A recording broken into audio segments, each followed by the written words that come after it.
Listo. Entonces, el día de hoy vamos a hablar sobre la ventilación natural. ¿Ok? Entonces vamos a ver que hay dos tipos principales de ventilación natural. Hay que recordar que la clase pasada hablamos de helioenergética, que hablábamos de cómo va a afectar el movimiento del sol, el comportamiento térmico de mi edificio. Entonces, cómo decido la orientación de acuerdo a cómo se mueve el sol en la localidad en la que estoy.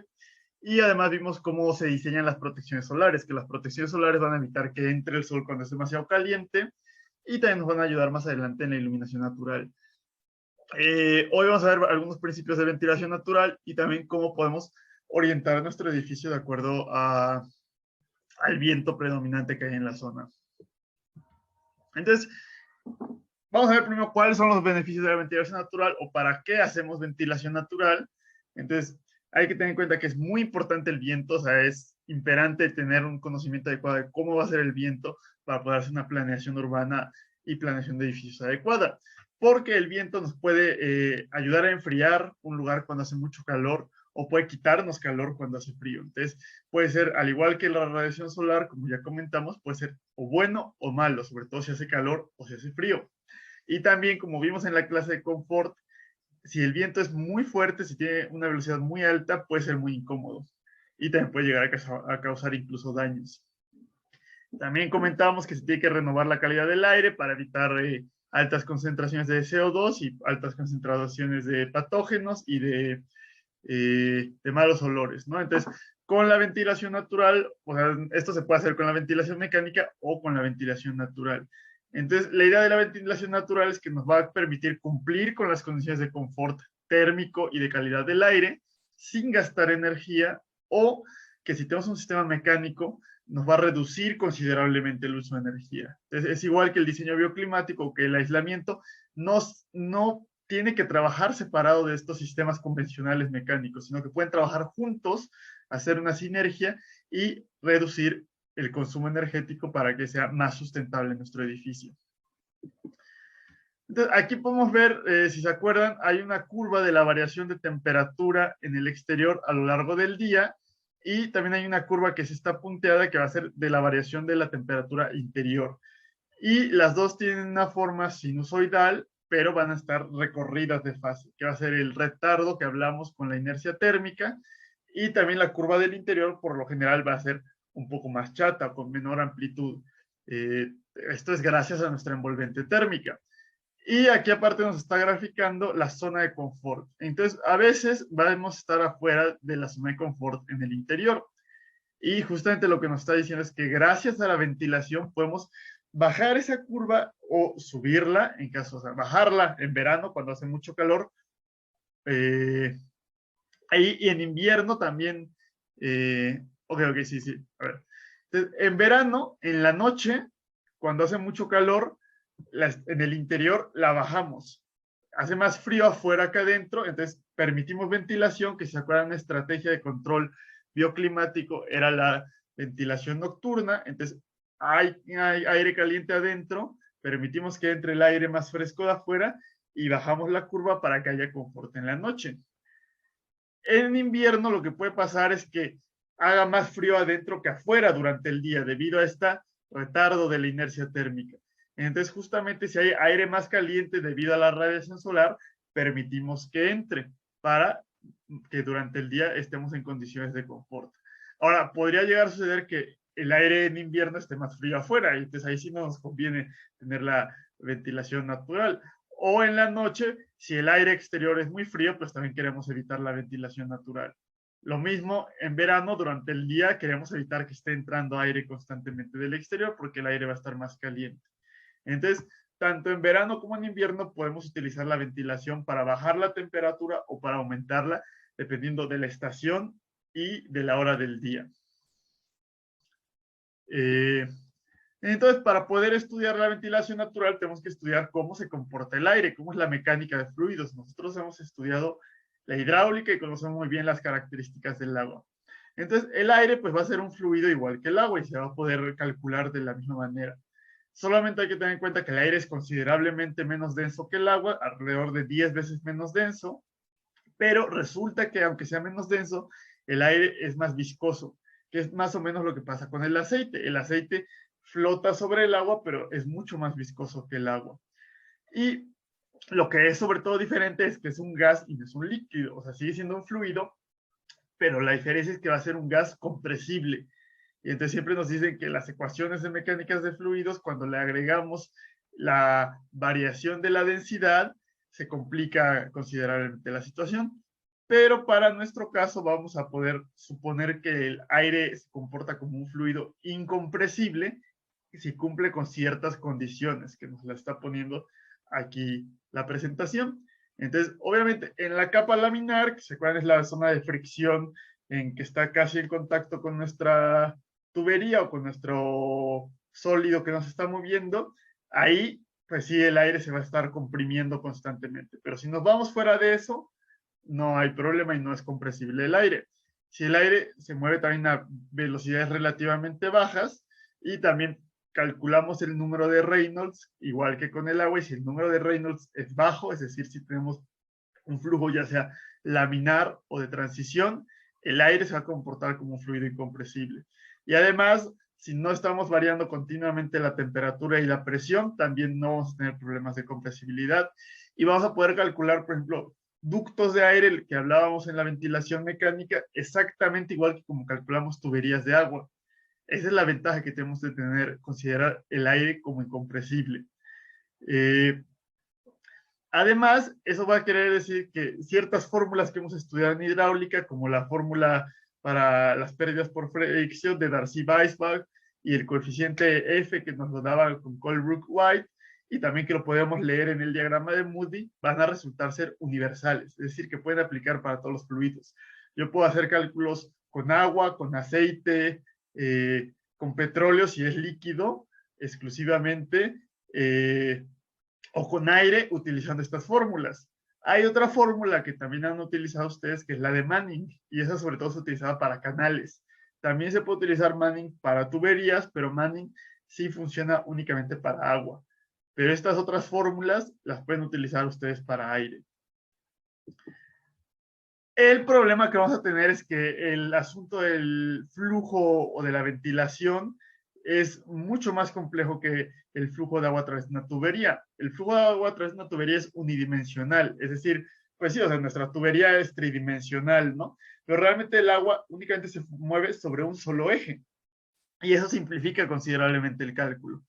El flujo dentro de una casa o a través de una zona urbana va a ser tridimensional. Entonces, es mucho más difícil las ecuaciones que hay que considerar.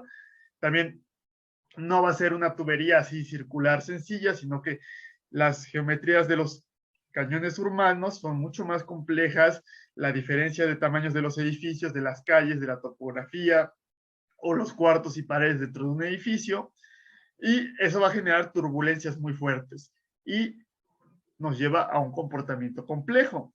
Y dijimos, si hay algunas zonas con turbulencia, pues entonces a lo mejor hay variaciones importantes de presión y de densidad, entonces puede haber compresión del aire en algunas zonas. Entonces, hacerlo a mano, hacerlo a papel, es difícil, de hecho muchas veces no hay soluciones analíticas, sino que hay que hacer aproximaciones con métodos numéricos, que obviamente no vamos a hacer ahorita, porque no necesitaremos un curso completo para eso. Entonces, se puede calcular la ventilación natural con ciertas aproximaciones más bien cualitativas, que vamos a estudiar muchas de esas, o hacer simulaciones. Pero para estas simulaciones hay que hacer elemento finito o diferencias finitas, y eso se hace con computadoras, con programas del tipo CFD o de Computational Fluid Dynamics. Que nada, se los voy a mencionar, nos va a dar tiempo de estudiarlo ahorita, pero es muy parecido a un sistema de CAD o como AutoCAD. De hecho, algunos sistemas de BIM puede uno exportar la geometría de nuestro edificio a un programa de Computational Fluid Dynamics. Entonces, aquí hay varios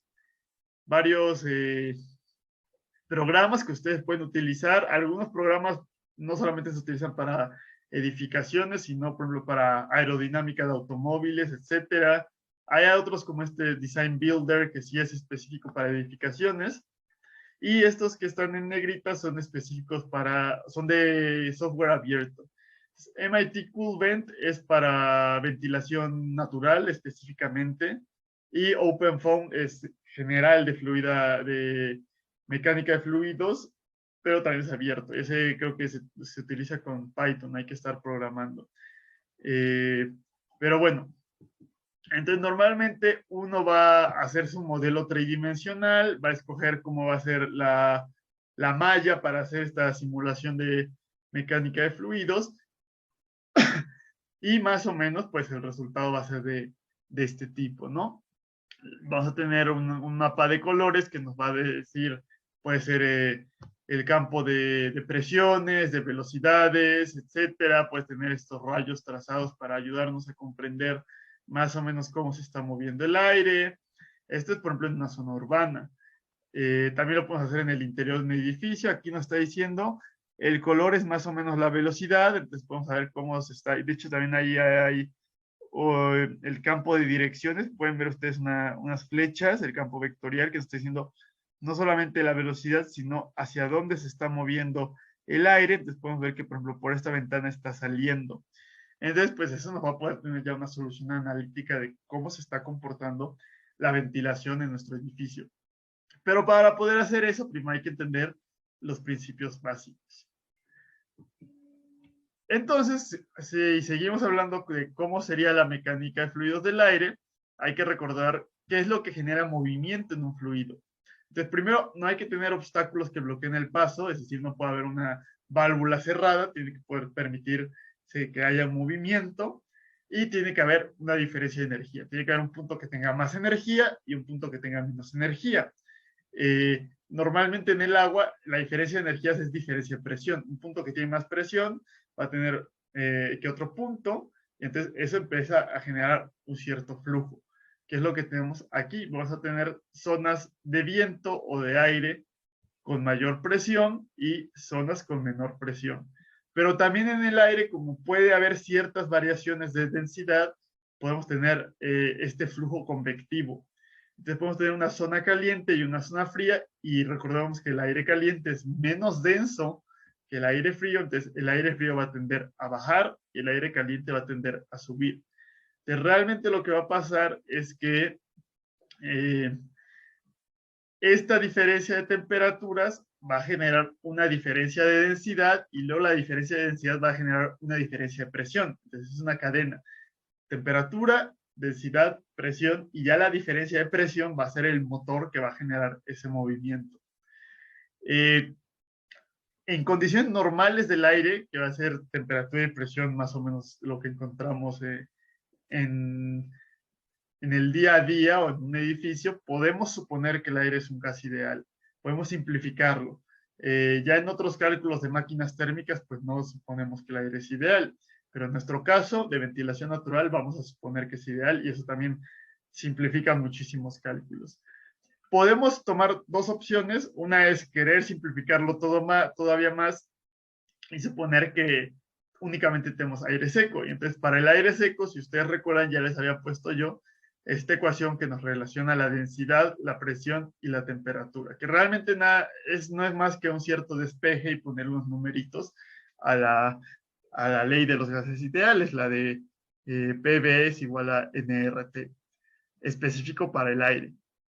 Si quisiéramos hacerlo un poco más complejo, más realista, tendríamos que tener en cuenta el aire húmedo, entonces tener en cuenta las ecuaciones para el aire seco, las ecuaciones para el vapor de agua y sumarlas o combinarlas como tiene que ser, que también les puse las ecuaciones ahí cuando hablamos del diagrama ciclométrico, o pues estar leyendo continuamente los valores del aire dentro de nuestro diagrama ciclométrico.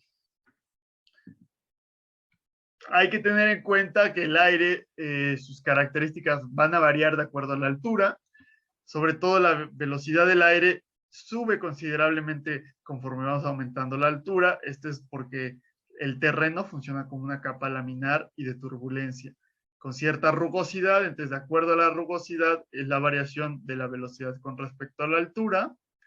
Y también hay otras variables que van a cambiar cuando va cambiando la altura.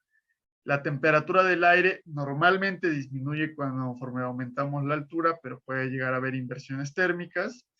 El contenido de polvo o de sólidos suspendidos también va disminuyendo y la humedad también va disminuyendo poco a poco. Entonces, la velocidad aumenta, pero la mayoría de las otras características del aire disminuyen con respecto a la altura que vamos midiendo en el aire.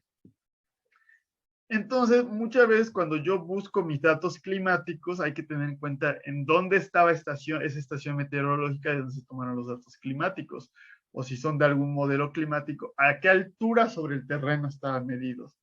Porque normalmente en los aeropuertos se mide la velocidad del aire a 10 metros, que es lo que ellos necesitan.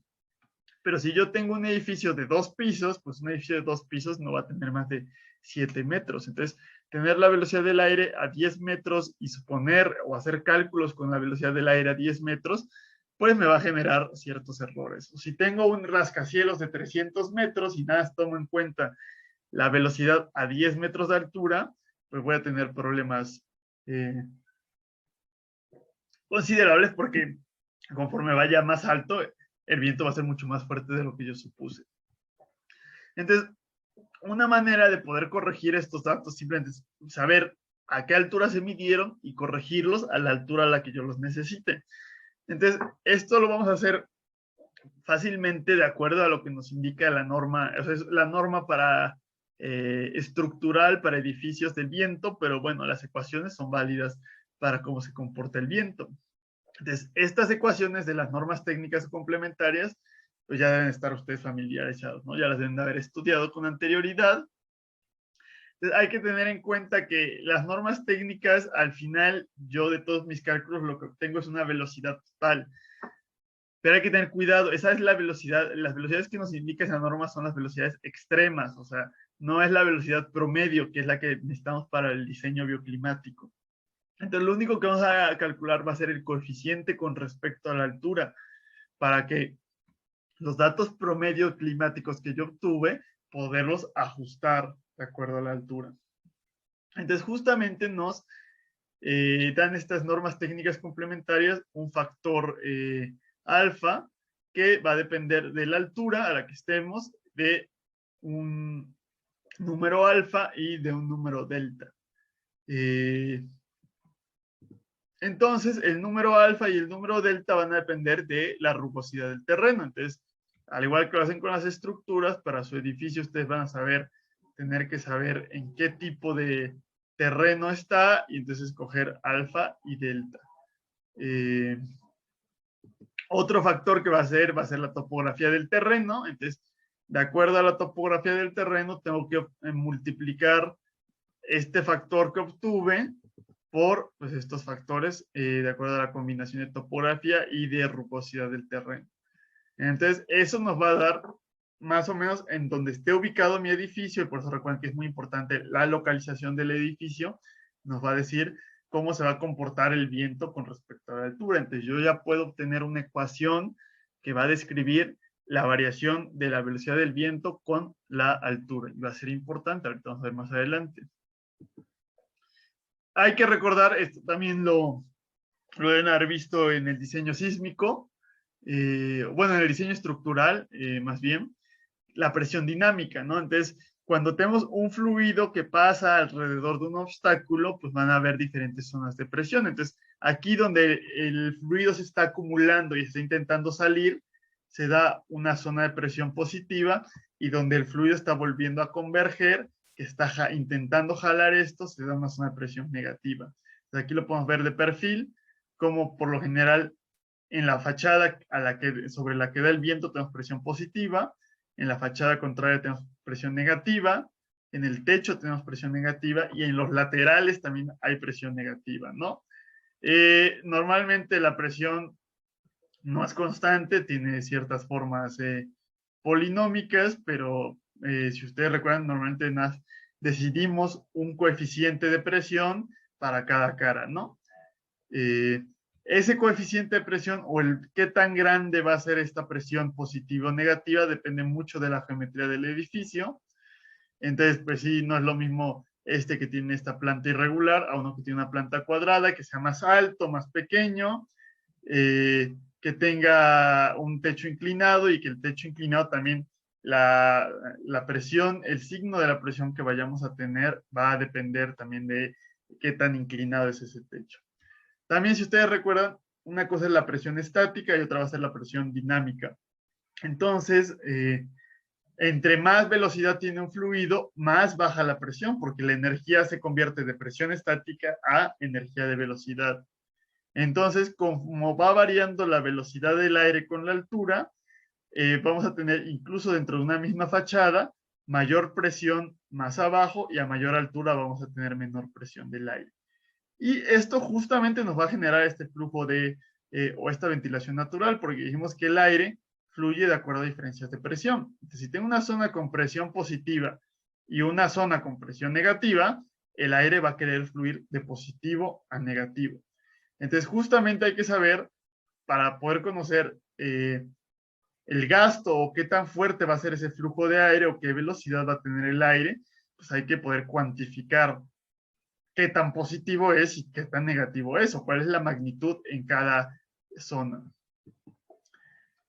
Ahorita vamos a ver cómo se calcula eso, que ya también lo han hecho ustedes, pero hay que también tener en cuenta justamente la geometría de nuestro edificio, que cómo se va a comportar con el exterior de nuestro edificio. Ahorita vamos a hablar primero del exterior del edificio y luego vamos a hablar del interior de nuestro edificio.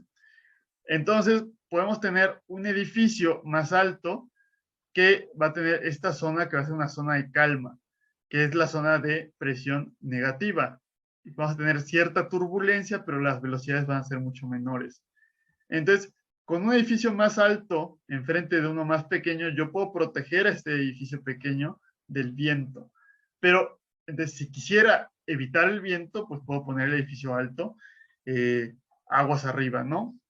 Si quisiera yo tener el edificio, o sea, que todos los edificios recibieran viento, entonces lo que quiero es recibir ese viento, pues más bien lo que voy a hacer va a ser poner el edificio alto atrás para que los dos reciban viento. Entonces la orientación de diferentes edificios, sobre todo en un proyecto urbano más grande, va a ser muy importante. También puede ser un error importante querer tener una terraza, pero que esa terraza le esté dando continuamente el viento, ¿no? Cuando simplemente se invirtiera esta plano arquitectónico, pues lo que tendría sería que justamente este techo inclinado me estaría protegiendo y tendría una terraza muy cómoda, sin vientos tan fuertes como lo que tendría aquí. Igual, si tenemos una zona topográfica, vamos a tener una zona con calma donde a lo mejor puedo construir edificios y evitar los vientos, ¿no? O lo mismo si tengo un promontorio, si tengo una montaña en el punto más alto, pues el viento va a ser especialmente fuerte, que es lo que tenemos en esta imagen, ¿no? Esta zona está más protegida, este valle cerrado y este montículo va a tener velocidades más fuertes de viento, ¿no? Entonces podemos jugar con eso o tener que trabajar con eso de acuerdo a qué tanto podemos mover nuestro proyecto, ¿no? Y justamente es muy importante saber la zona de calma o lo que se llama la sombra de vientos que va a tener un edificio atrás de sí. Eso va a depender mucho de la altura, del ancho de nuestro edificio. Entonces podemos ver aquí la profundidad del edificio no influye mucho en cómo es la sombra de viento. Podemos tener un edificio muy angosto y va a tener una sombra de viento muy parecida a un edificio más profundo. Y también, sobre todo, el ángulo de incidencia del viento, pues sí va a tener mucha importancia con respecto a la sombra de viento, ¿no? Si es perpendicular totalmente, vamos a tener una sombra de viento grande, o si es oblicuo, casi paralelo, pues va a ser muy pequeña la sombra de viento, ¿no? También a mayor altura se va haciendo también la sombra de viento cada vez más grande, y también entre más largo es nuestro edificio, pues vamos teniendo una sombra de viento cada vez más importante. Entonces, aquí pues vamos a poder poner edificios que estén protegidos o cierta vegetación, entonces, que no sea tan resistente al viento, entonces, o un parque donde la gente no va a utilizar el parque si el viento es muy fuerte en el parque. Entonces, hay que tener en cuenta que el uso de suelo que vayamos a tener aquí, pues va a estar protegido del viento, que puede ser positivo o puede llegar a ser negativo. Entonces, justamente al diseñar un conjunto habitacional con varios edificios, hay que tener mucho en cuenta esa sombra de viento. Si yo quisiera proteger a mis edificios del viento, por ejemplo, porque es una zona climática fría, entonces los puedo poner paralelos entre sí, con estas filas. Entonces el viento pasa entre los edificios, pero un edificio va a estar protegiendo al otro, y entonces el único edificio que va a recibir el viento va a ser este. Pero si hace mucho calor y yo quiero aprovechar el viento para enfriar, entonces puedo hacer este eh, conjunto, esta ubicación como intercalado, ¿no? Entonces así justamente la sombra de viento no va a afectar al edificio siguiente, y a lo mejor lo puedo dejar también más separados para que el siguiente edificio se encuentre ya pasando la sombra de vientos. Entonces justamente aquí el aire va a estar fluyendo y va a estar chocando entre los diferentes edificios, y todos los edificios van a tener ese beneficio del viento. Entonces es muy importante tener en cuenta la zona climática para ver cómo vamos a orientar nuestros edificios. Y si hace mucho frío y queremos evitar mucho el viento, podemos hacer un tipo de desarrollo compacto, donde estemos pegando las diferentes unidades, que si ustedes recuerdan en arquitectura vernácula, era una herramienta muy utilizada cuando hacía demasiado calor o cuando hacía demasiado frío. Y no solamente por los humanos, sino que los pájaros también tenían una estrategia similar de hacer un tipo de vivienda comunitaria. Y aquí va a tener una gráfica que más o menos les va a decir, de acuerdo a las geometrías de nuestro edificio, cómo va a ser la dimensión de la sombra de viento, ¿no? Esto es muy aproximado, pero puede ser una idea inicial. Y obviamente está suponiendo un edificio que es totalmente cuadrado, ¿no? O sea, o bueno, como un paralelepípedo. Pero también así como vamos a tener una sombra de viento atrás, vamos a tener una zona con vientos muy fuertes enfrente. Entonces van a haber ciertos efectos de canalización del aire que van a aumentar la velocidad del aire. Uno que es el efecto Venturi, que si ustedes lo recuerdan en hidráulica, si hay una constricción en el diámetro de una tubería, va a aumentar considerablemente la velocidad del agua. Entonces, lo mismo si de pronto se cierra el viento, va a aumentar considerablemente la velocidad del viento, que también vamos a ver ahorita que lo podemos llegar a utilizar a nuestro favor. El efecto del cañón urbano, que también ya lo hemos utilizado, va a ser totalmente paralelo el flujo, unidireccional a altas velocidades. También, si el viento venía oblicuo, de pronto puede hacer esta vuelta y tener una turbulencia y una velocidad importante en la base del edificio. Lo mismo estos pilotes, cuando tenemos edificios con plantas abiertas, puede hacer un cierto efecto Venturi y de canalización y tener velocidades de viento muy altas aquí abajo de estos pilotes. Y pues lo mismo en las esquinas o en la zona de sombra, pues vamos a tener mucha turbulencia. Entonces va a haber mucho giro, mucha recirculación del aire. Entonces, esto puede ser malo porque puede generar que se guarde la contaminación atmosférica si pasan autos por aquí, o bueno, también puede estar moviendo continuamente el polvo, tierra, etcétera. Entonces, pues justamente en estas, donde tenemos estas nuevas columnas abiertas, pues no tenemos velocidades de aire muy altas porque se concentra, disminuye la sección transversal.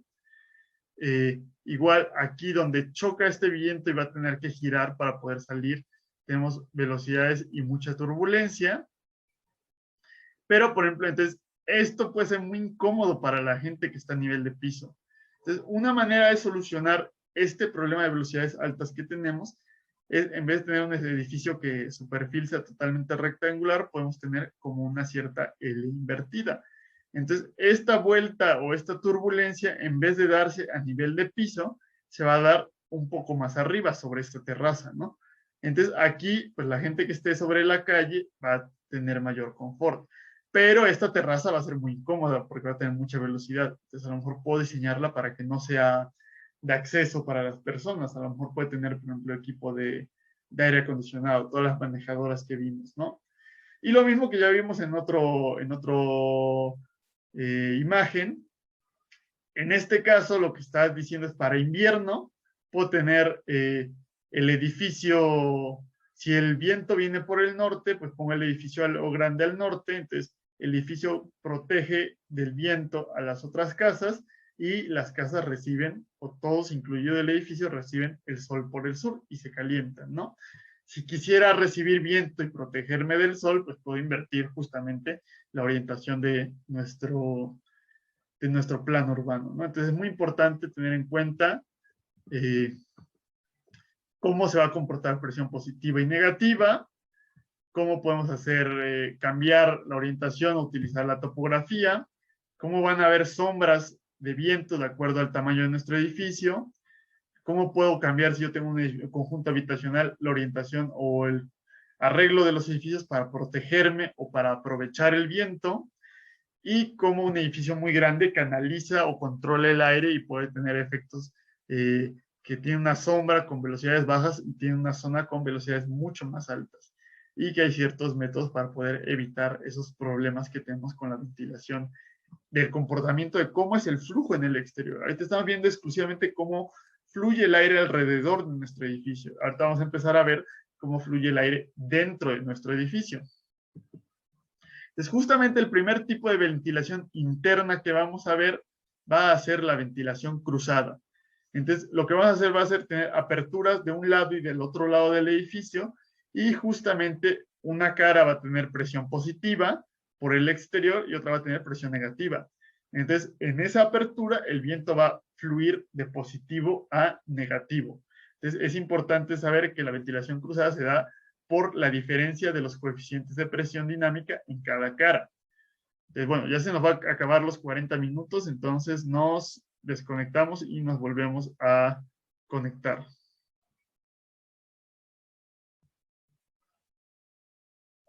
Y seguimos hablando de la ventilación cruzada, ¿no? Entonces, por aquí viene una imagen, justamente tenemos en una casa una cara con presión positiva, una cara con presión negativa, y va a haber una diferencia de presión. Entonces, justamente el aire va a fluir de la zona de presión positiva a la zona de presión negativa, natural, sin tener que poner ningún tipo de ayuda mecánica, ¿no? Simplemente por cómo se está generando esta presión dinámica en las caras externas. Entonces, lo mismo va a fluir de la zona de presión positiva a la zona de presión negativa. Entonces, para poder calcular la ventilación cruzada, tenemos que conocer cuáles son estos coeficientes de presión dinámica. Entonces, si ustedes ven su norma técnica complementaria de viento, ahí viene una lista de algunos coeficientes de presión. En el ASHRAE Handbook of Fundamentals también vienen coeficientes de presión, o si tienen ya una geometría bastante más compleja de su edificio, pues pueden utilizar ya sea un túnel de viento o evaluar el exterior por Computational Fluid Dynamics, ¿no? También hay que tener en cuenta que es difícil confiar exclusivamente en la ventilación cruzada.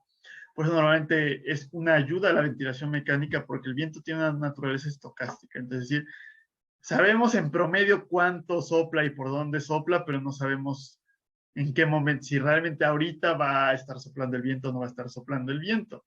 Es probabilístico. Entonces, también suele haber una cierta correlación entre velocidad inversa, entre velocidad y temperatura. Entonces, cuando hace más calor, suele haber menos viento. Entonces, cuando hace más calor y quiero bajar las temperaturas con el viento, me puede hacer falta. Entonces, hay que tener cuidado con eso, de no confiar exclusivamente en la ventilación natural. Y para calcular la diferencia de presión en ventilación cruzada, vamos a hacer esto que es un despeje de Bernoulli. Entonces, es la diferencia entre nuestros coeficientes de presión dinámica en las paredes por la velocidad del viento al cuadrado por la densidad del aire por 0.5. Y eso nos va a dar la diferencia de presión.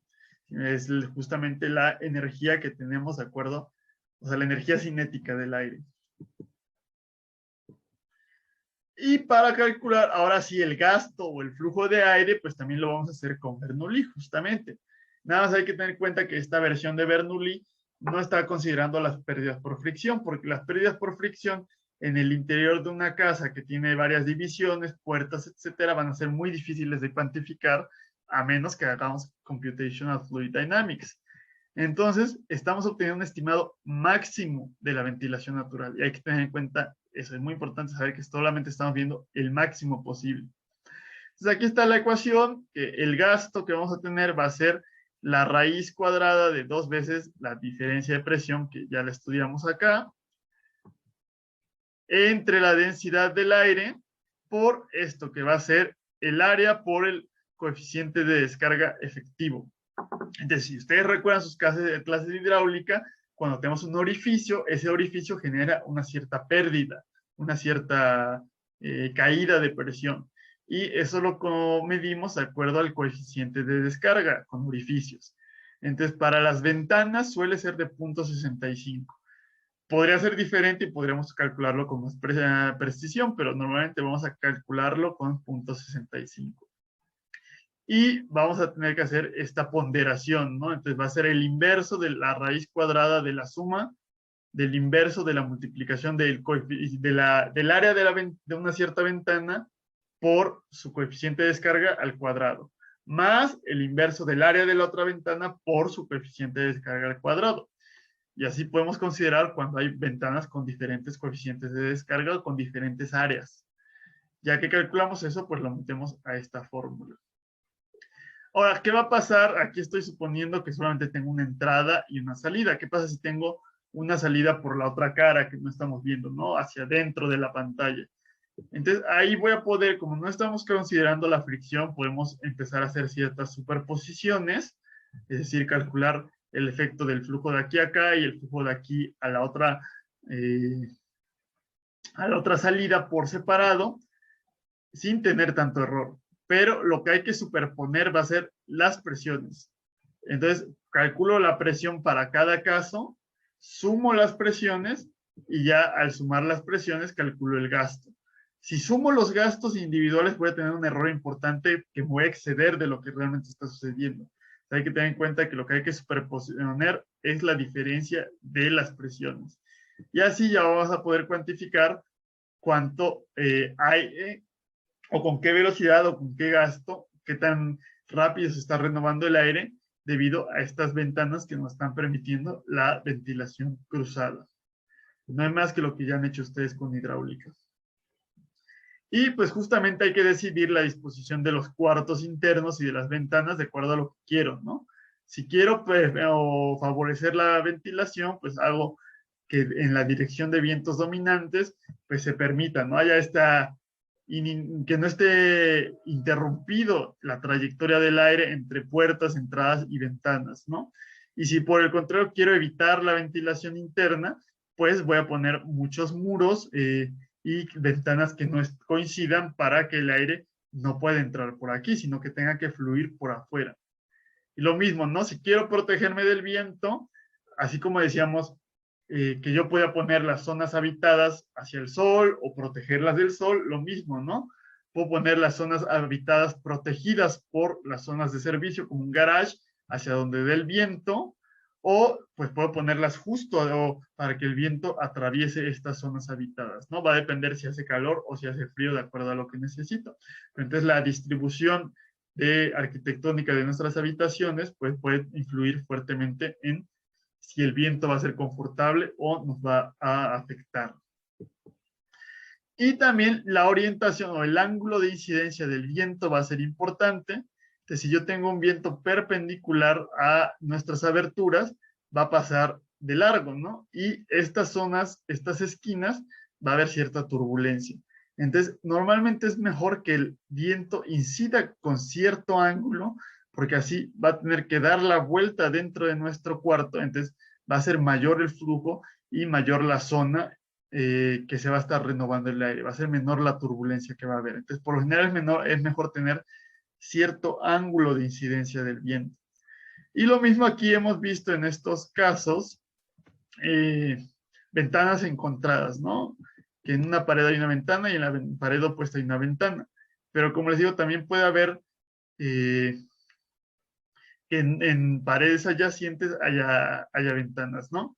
Entonces, esto puede generar flujo en el caso en el que el flujo es perpendicular a la primera ventana, porque va a haber presión positiva aquí y presión negativa acá.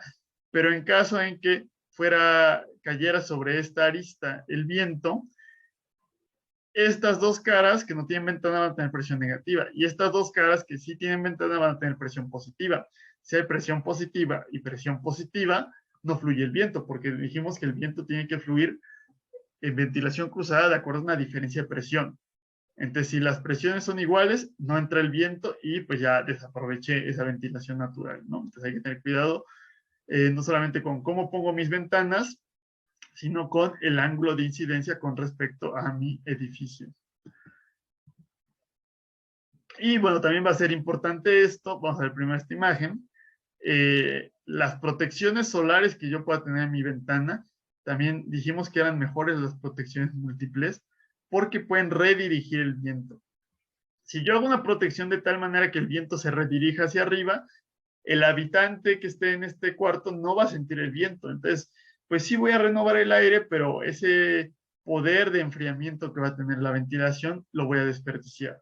Si por el contrario, con mis protecciones o con mis ventanas favorezco que el viento baje, voy a poder tener un confort adecuado para las personas y también para nosotros es más cómodo que el aire vaya de arriba hacia abajo. De abajo hacia arriba es más incómodo.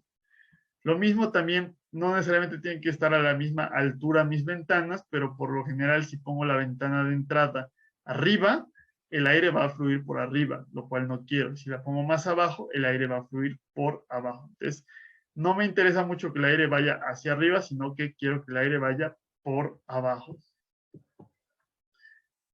Entonces, si yo tengo una protección solar que ya estudiamos en otras, justamente en la clase pasada, resulta que la protección solar, como va a haber mayor presión aquí y aquí va a haber una presión negativa, va a forzar que el aire suba. Entonces, el aire va a subir y va a evitar totalmente a las personas, entonces no tiene sentido. Si yo le hago un pequeño hueco ahí a la protección solar o si tengo una protección solar múltiple, la presión entre esta zona superior y esta zona inferior se va a igualar. Entonces, al igualarse la presión, el viento va a bajar y va a ser cómodo o va a ser útil para las personas que están ahí, ¿no? Entonces, otra opción que nos está dando esto, pues va a ser subir la protección solar. En vez de tenerla justamente terminando la ventana, la subo y entonces ahí voy a aumentar el viento que está incidiendo porque estoy canalizando el aire de toda la pared hacia la ventana. El problema que esto va a tener es que obviamente la protección que me va a dar esta protección solar elevada contra esta que está más baja va a ser menor, ¿no? Tan solo por el puro ángulo que si lo proyectáramos en esta proyección cilíndrica, este quedaría mucho más alto y va a ser menor el beneficio que nos da. También, si yo tengo ventanas de diferentes tamaños, puedo concentrar y aumentar la velocidad o hacer que el viento sea más lento. Si el viento es muy fuerte, quiero que sea más lento en el interior para evitar exceder la velocidad de confort, ¿no? Y si el viento es muy poco, pues puedo querer canalizarlo para aprovechar lo más posible. Lo mismo aquí, si el viento, si tengo dos entradas por diferentes paredes adyacentes y el viento entra un poco de ángulo, el viento va a dar toda la vuelta por la esquina. Entonces, esta zona de aquí va a tener mucha turbulencia y poca ventilación. Si pongo este alerón, el viento se va a canalizar y va a entrar y va a aprovechar más área del interior. Entonces, este alerón podría ser una protección solar vertical que además va a ayudar para la ventilación. Entonces, como podemos ver, estas estrategias bioclimáticas pueden tener múltiples beneficios. Entonces, podemos ver que estas protecciones solares pueden dirigir adecuadamente el viento y además pueden protegernos del sol cuando en verano y cuando es mediodía, ¿no? Entonces, esa es la idea justamente que tengamos elementos multifuncionales. También, ¿qué va a pasar si tenemos divisiones en el interior de nuestro edificio? Normalmente aquí podemos ver, este es un túnel de viento, ¿no? Entonces, que tiene además un gas que justamente nos va a permitir ver las líneas de flujo. Entonces, normalmente entraría aquí el viento y daría la vuelta y entraría. Entonces, si en estas zonas de turbulencia o de poco flujo yo pongo una pared, resulta que el viento no tiene ningún problema porque el viento desde el inicio le daba la vuelta a esa zona. Pero si pongo algo que interrumpa ese flujo, el flujo resultante en el interior, aquí va a haber muy buen flujo, pero acá no va a haber prácticamente nada de flujo. Y peor si lo interrumpo así, ¿no?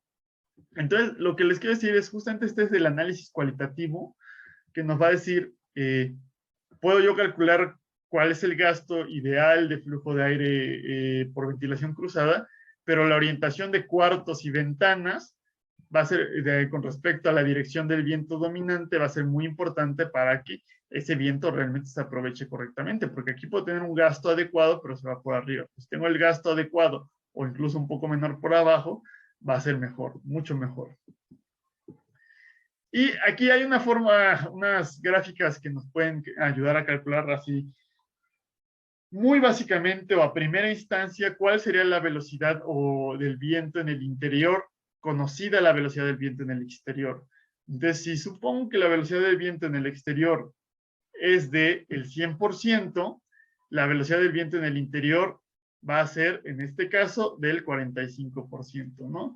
Y me está diciendo cómo, si cambio los tamaños de las ventanas, si cambio las orientaciones de las ventanas, cómo va a ir cambiando la velocidad. Entonces puede ser una idea inicial de, ¿sabes qué? Quiero tener el mayor viento posible en el interior, entonces puedo escoger una mayor ventana de entrada que de salida y que sean adyacentes, ¿no? O quiero viento, pero quiero que el viento no sea tanto, ¿no?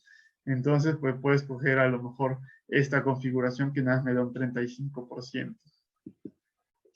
¿Qué pasa si resulta que en vez de tener ventanas en dos caras, las quiero tener, o resulta que mi proyecto solo me permite tener ventanas en un solo lado? Aún así se puede lograr una ventilación adecuada. O bueno, más que adecuada, aceptable, ¿no? Entonces, si las ventanas son simétricas en su orientación, va a ser simétrica la presión y no va a haber nada de flujo, porque va a ser todo positivo. Si resulta, porque aquí es lo que nos está diciendo, ¿no? En el centro es mayor la presión y en las orillas es menor, ¿no? Entonces, aquí tenemos una cierta presión que va a ser igual aquí. Si pongo una ventana en el centro y otra en una orilla, aunque la presión en ambas ventanas es positiva, aquí es mayor la presión que acá. Entonces, hay una diferencia de presión y el aire fluye de mayor a menor. Entonces, puedo aprovechar con esta irregularidad de las ventanas que exista una ventilación en el interior.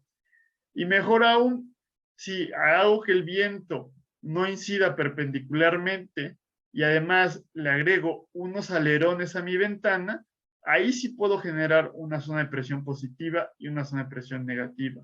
Entonces, estos alerones, que podrían ser protecciones solares, además van a permitirme que tenga ventilación cuando hay ventanas en un solo lado, que puede suceder en un edificio que tiene departamentos por dos lados, pero cada departamento solamente da con ventanas hacia un lado. Entonces, aún así puedo aprovechar una ventilación natural adecuada. Y lo mismo que las gráficas que vimos aquí, aquí me está recomendando cómo puedo yo aprovechar diferentes disposiciones de ventanas, diferentes direcciones de viento y qué velocidad tendría. Si nos damos cuenta, es muchísimo menor de lo que tendría acá. Acá tengo valores de 30, 50, 40, y con una sola ventana tengo valores del 13. Con alerones aumenta mucho, si se dan cuenta es 34, 38, pero si el viento viene a un ángulo bien opuesto, es el 0%, ¿no? Pero aquí sobre todo lo que pueden notar es que es mucha la diferencia entre una sola ventana, dos ventanas y dos ventanas con alerones, ¿no? Entonces, cuando quiero tener ventilación natural desde un solo lado, pues me conviene utilizar alerones, y con estas gráficas me puedo dar una idea de más o menos cómo sería esa ventilación. La vegetación va a ser muy importante. Si tenemos una cierta barrera de árboles, de arbustos que pueda protegerme, entonces me puede dar sombra, pero también me puede proteger del viento, ¿no? Al igual que un edificio, va a tener una zona de concentración de viento arriba y abajo va a tener una zona de sombra. ¿Qué tan larga es esa zona de sombra?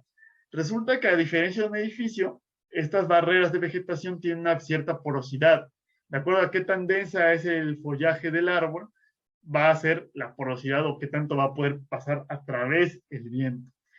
Y uno pensaría, bueno, lo que me conviene es tener lo más denso posible la vegetación para que bloquee bien el aire, ¿no? Entonces, esta línea continua es una rompevientos muy denso, con muy poca porosidad. Y las otras van a ser unos rompevientos con mayor porosidad.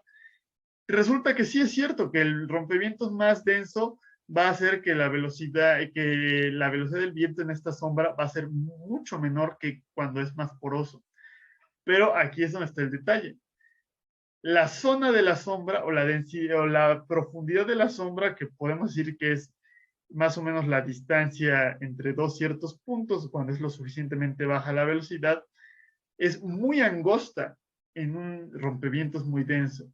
Y en un rompevientos intermedio, aunque no reduzco tanto la velocidad, tengo una zona de sombra mucho más ancha. Entonces, de acuerdo a lo que yo necesite, pues puedo querer tener mucha reducción de viento, pero en una zona muy estrecha, o una menor reducción de viento en una zona más amplia.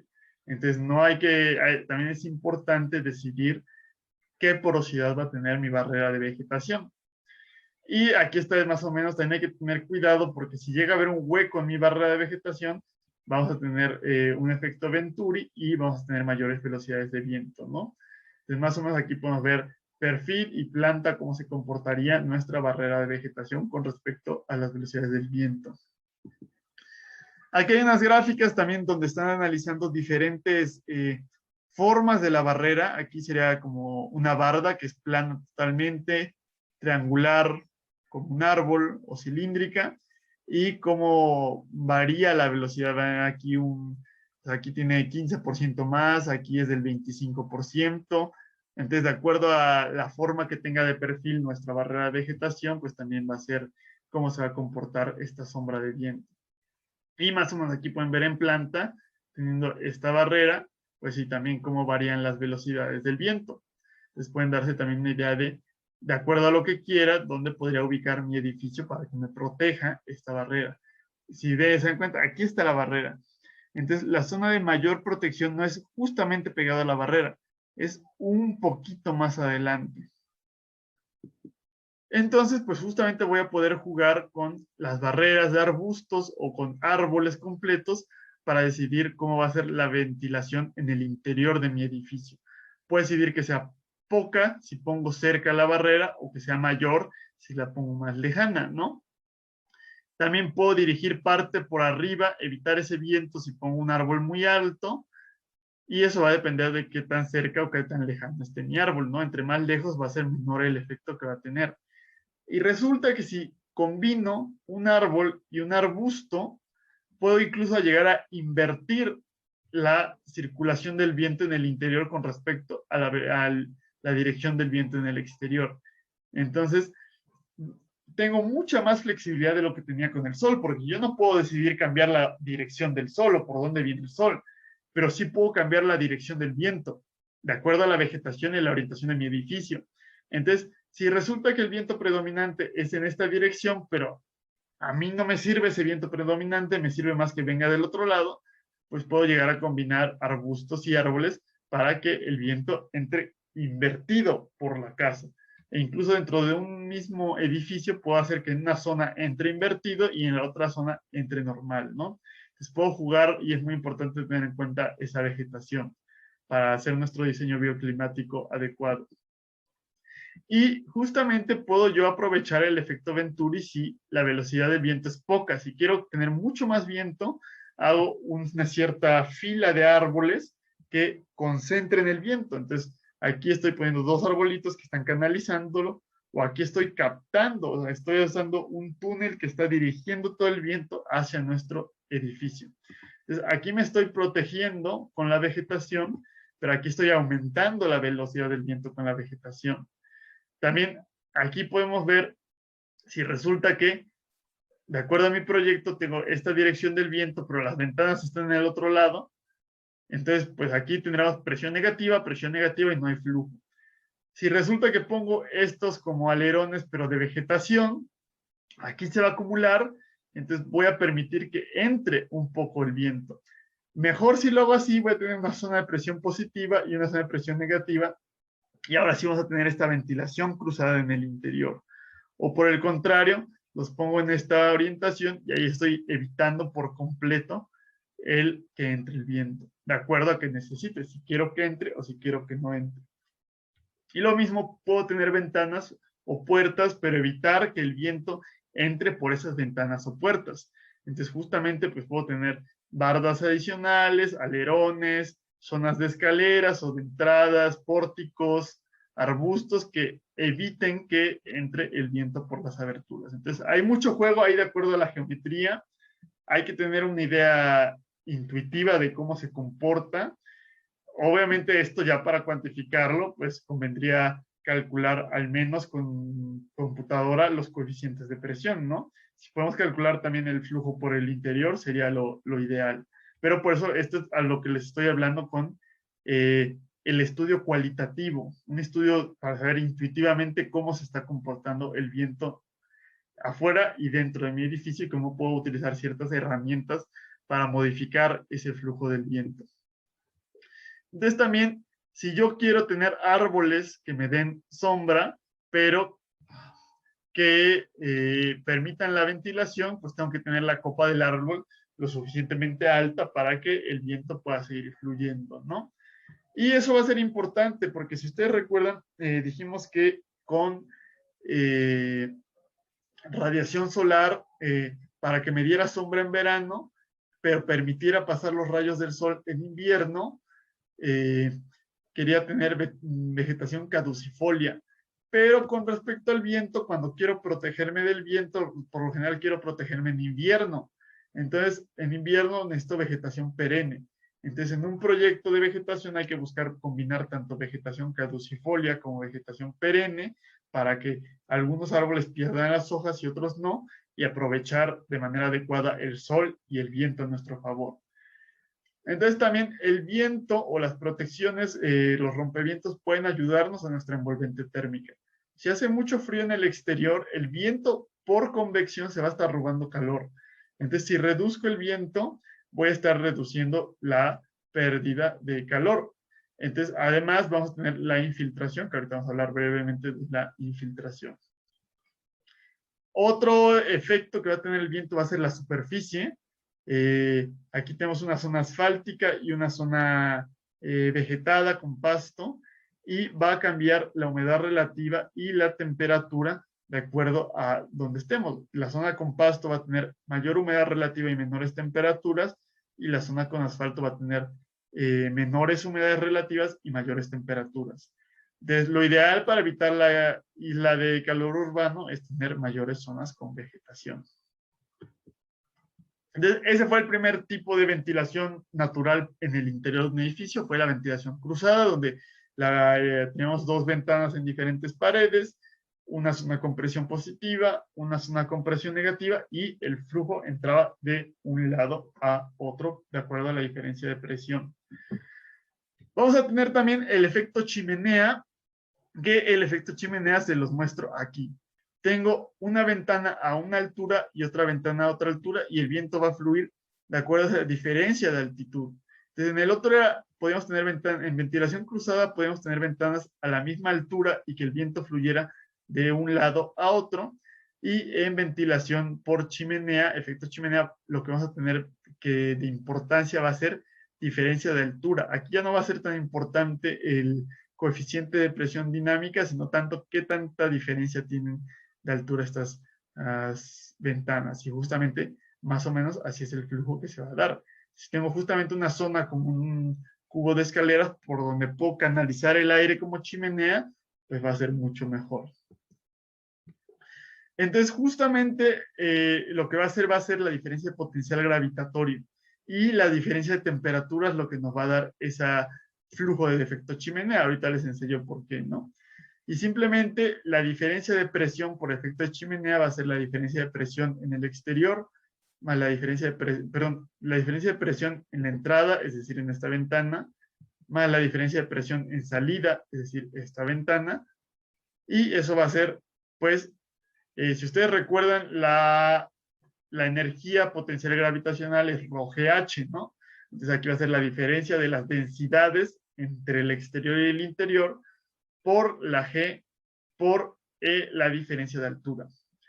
Entonces, justamente así es como vamos a calcular la diferencia de presión y nos podemos ir a la otra fórmula que les dije, donde el gasto era igual a la raíz de 2 veces la diferencia de presión, etcétera, ¿no? Entonces, aquí estamos tomando en cuenta cómo sería con un efecto chimenea. Entonces, justamente esto es lo que sucede. Hay una temperatura constante en el interior y una temperatura constante en el exterior. Y en el interior la temperatura es mayor que en el exterior. Entonces, justamente lo que pasa es que con respecto a la altura hay una variación de presión. Conforme va aumentando la altura, la presión cae. pero la pendiente de esa caída de presión no es la misma de acuerdo a la temperatura, y eso es debido a la densidad.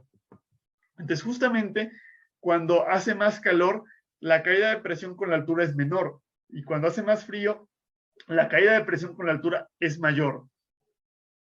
Entonces, justamente, vamos a aprovechar esa diferencia de pendientes de caída de presión para generar diferencias de presión. Entonces, a nivel de piso, la presión, como el aire frío es más denso, va a ser mayor, entonces, y la presión en el aire caliente va a ser menor. Entonces, va a haber una diferencia de presión entre el exterior y el interior. Entonces, entra el aire. Y arriba, resulta que la presión en el exterior va a ser menor, porque la caída fue muy súbita. Entonces, justamente esta diferencia de presión, donde era mayor la presión en el exterior abajo, va a ser mayor la presión en el interior. Entonces, el aire va a salir. Entonces, ya tenemos entra aire, sale aire. Entra aire, sale aire, y hay una circulación por efecto chimenea que va a deberse a estas variaciones de presión con respecto a la altura. Entonces, justamente vamos a tener algo que vamos a llamar el eje neutro, que va a ser donde las dos presiones son iguales. Entonces, lo que va a pasar con nuestro eje neutro, a ver, aquí está. Entonces, todas las ventanas que se encuentren abajo del eje neutro, va a entrar el aire. Y todas las ventanas que se encuentren arriba del eje neutro, va a salir el aire. Porque abajo del eje neutro va a ser mayor la presión afuera que adentro. Y arriba del eje neutro va a ser mayor la presión adentro que afuera. Entonces, justamente vamos a jugar con esa entrada y salida de acuerdo a las diferentes ventanas. Yo puedo mover el eje neutro para cambiar por dónde entra y por dónde sale el aire. Entonces, lo que tenemos que calcular, pues, es la ecuación que nos define esta recta y esta recta. Entonces, la presión en el interior va a ser esta fórmula, que va a ser simplemente la densidad en el exterior por G por H. Entonces estamos poniendo este punto como el 0 y simplemente es ρ GH y va disminuyendo, ¿no? Por eso es negativo. La presión en el exterior va a ser igual ρ GH, pero va a ser presión, densidad en el exterior, y justamente ya no está en el 0, ya no inicia en el 0, sino que inicia en delta de presión exterior. Por eso es la presión en la diferencia de presión menos ρ GH. Entonces ya tenemos nuestras dos ecuaciones de nuestras dos rectas y sabemos que en H mayúscula, que es el valor máximo, vamos a tener que la resta de ambas va a ser la diferencia de presión de salida. Y que en la altura del eje neutro, que va a ser HN, la resta de las dos va a ser 0. Entonces, no conocemos qué es la diferencia de presión en el exterior ni la diferencia de presión, perdón, la diferencia de presión en la entrada y la diferencia de presión en la salida, pero pues ya tenemos nuestro sistema de ecuaciones y tenemos nuestras condiciones de frontera.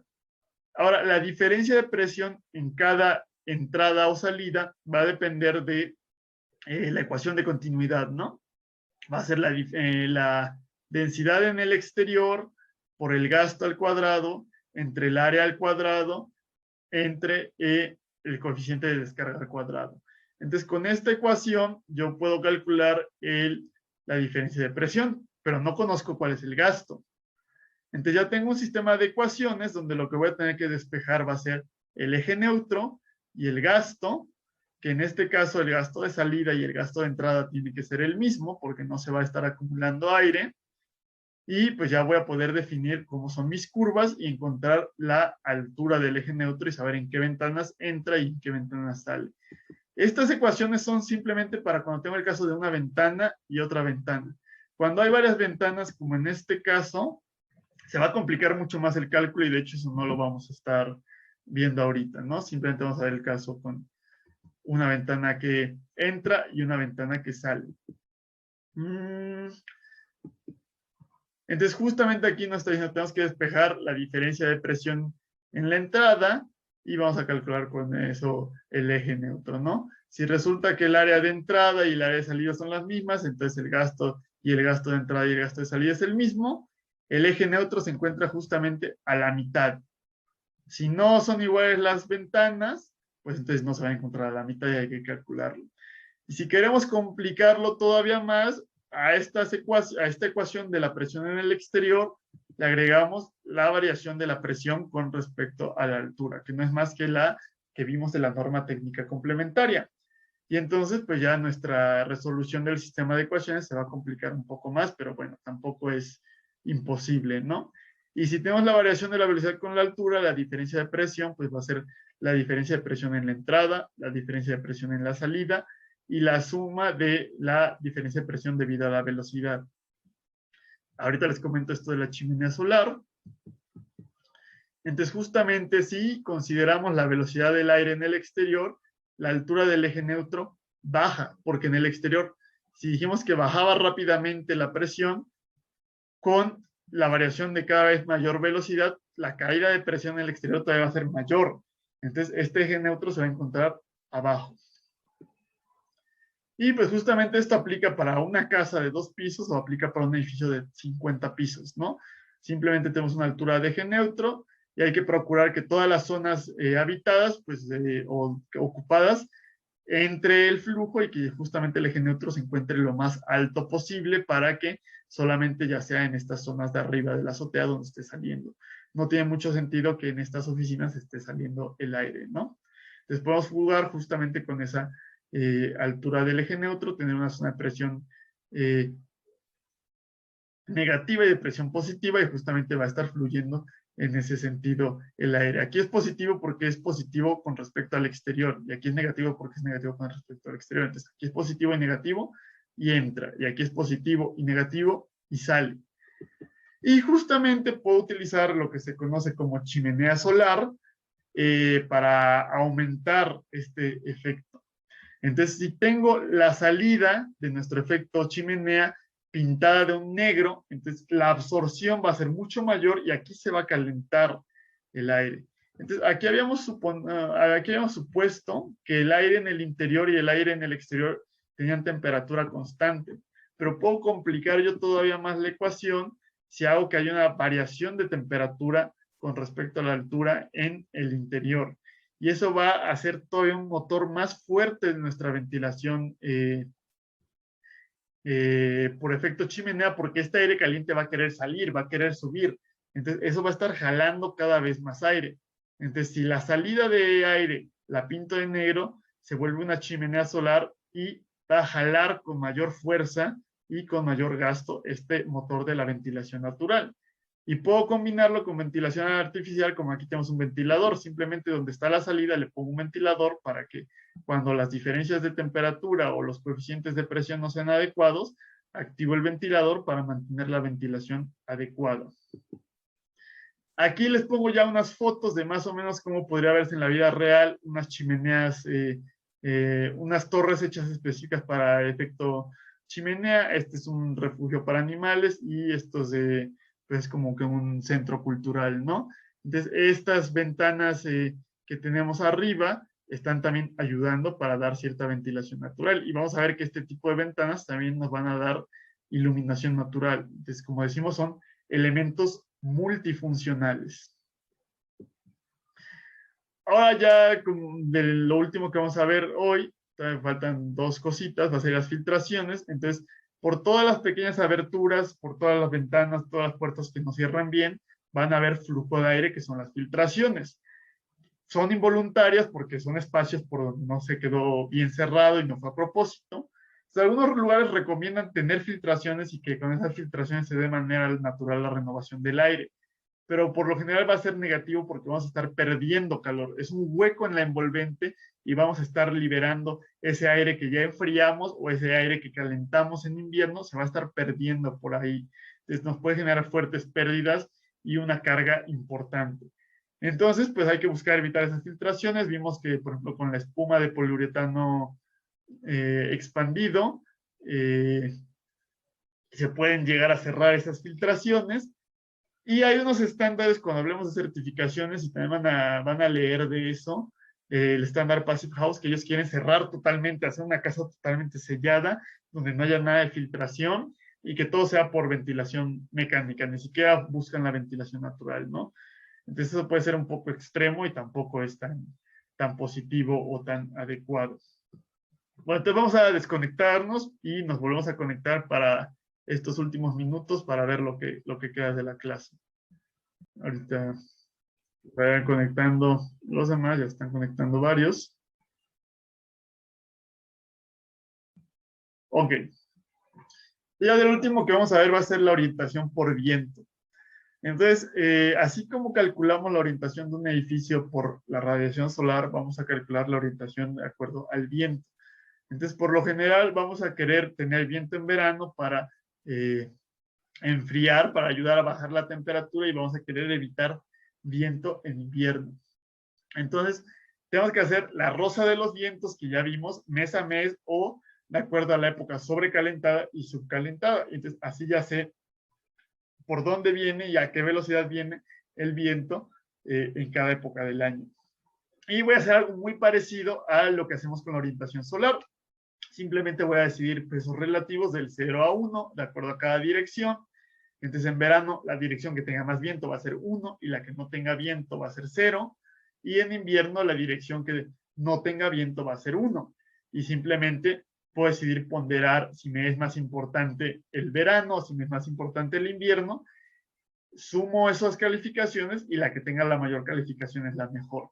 Aquí lo que puedo hacer es que si el viento es demasiado fuerte, puedo poner protecciones o puedo decidir quitarle calificación. Entonces, en vez de que sea el 1 esa mayor velocidad de viento, pues puedo ponerle 0, por ejemplo. Y así voy a encontrar la orientación ideal. Entonces, pues voy a buscar cuál es lo que me dé optimizado para ambas épocas del año, para la época caliente y la época fría. Y además, esta calificación de 0 a 1, pues la puedo combinar o sumar entre lo que obtuve por viento y sol-aire y justamente así encontrar la orientación ideal combinada. También dijimos que la orientación o la velocidad del viento la puedo cambiar considerablemente de acuerdo a la geometría del edificio, a las aperturas que ponga, a la vegetación que escoja. Entonces, es mucho más flexible. A lo mejor yo encuentro que tengo una orientación ideal por sol, pero no es tan buena la del viento, pero pues puedo poner cierta cantidad de vegetación para que sea adecuado. Entonces, pues justamente podemos ahí modificar la situación del viento y no es tan estricto tener una orientación ideal. Por eso no se da como en el solar que decíamos, pues lo ideal es sur-sureste, ¿no? Aquí es mucho más variable porque también la dirección del viento cambia mucho de acuerdo a la zona, ¿no? En la radiación solar dependía solamente de la latitud, aquí depende totalmente de la topografía local. Aquí Olgiay hizo el mismo análisis que había hecho para el Sol, para edificios con una sola fachada, edificios con doble fachada, pero que solamente es esta es una fachada, esta es dos fachadas y un departamento en cada fachada, y aquí lo está haciendo con un edificio con triple fachada, ¿no? Él hizo el cálculo con la orientación ideal de acuerdo al sol, la orientación, el rango de orientación ideal de acuerdo al viento y la orientación combinada, ¿no? Dijo, pues cuáles son las áreas en las que se traslapan y esa va a ser la orientación ideal para edificios. Pero obviamente esto es para la ciudad de Baltimore. Entonces, no necesariamente va a ser igual para otra ubicación. Y ya por último, pues simplemente decir que es muy importante el microclima que se pueda generar por la topografía. Recuerden que el microclima son ya a escalas de metros. Entonces, como el aire frío es más denso, si tenemos una depresión, una pequeña bajada, entonces en las noches se puede estancar el aire frío y este punto bajo puede ser muy frío, mucho más frío que el resto de las zonas. Entonces hay que tenerse en cuenta. Los cuerpos de aire minimizan los extremos de temperatura y también van a generar, de acuerdo, como la tierra se calienta mucho más rápido y se enfría mucho más lento que el agua, entonces cuando tenemos una zona costera o junto a un cuerpo de agua, en el día vamos a tener una brisa refrescante que viene del agua y en la noche pues vamos a tener una brisa cálida que va a ir hacia donde va el cuerpo de agua. Entonces también hay que tener en cuenta que podemos trabajar con estos cuerpos de agua. Y también hay esto que llaman brisa de valle y brisa de montaña, que en zonas montañosas se calienta más rápido la cima de la montaña en el día, entonces fluye el aire del valle hacia la montaña y en la noche se enfría rápidamente la montaña, entonces fluye el aire de la montaña hacia el valle. Entonces, son ciertos efectos regionales de viento que hay que tomar en cuenta. Y bueno, también las colinas van a tener un microclima importante. En una zona de la colina vamos a tener cierta radiación solar fuerte y en la zona opuesta se va a diluir en un área mucho mayor, ¿no? También el viento se va a concentrar en este punto de la colina y en el punto contrario pues va a ser mucho menor el viento. Entonces aquí tenemos cómo es la velocidad del viento. Entonces en estos dos, cuando el viento incide en esta dirección, en estos dos puntos es donde es más fuerte y en el lado contrario es donde es más débil el viento.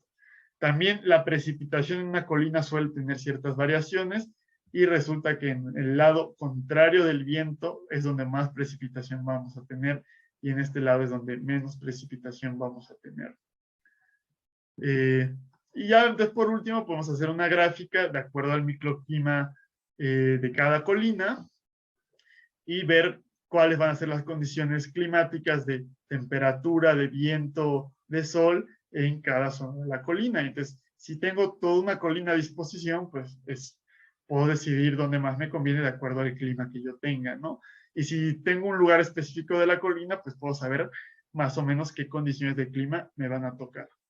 Entonces, esto es la clase de ventilación natural. Como ven, es muy cualitativo porque para hacer cálculos se complica mucho la situación y no hay tiempo, pero hay que tener una idea de cómo se comporta el viento en el exterior de un edificio y cómo se comporta en el interior. Entonces, cómo puedo generar flujo natural en el interior por diferencias de coeficientes de presión, que va a ser la ventilación cruzada, o cómo puedo generar un viento o un flujo de aire de acuerdo a diferencias de altura. Y esa diferencia de altura va a depender de la diferencia de temperatura en el exterior y en el interior.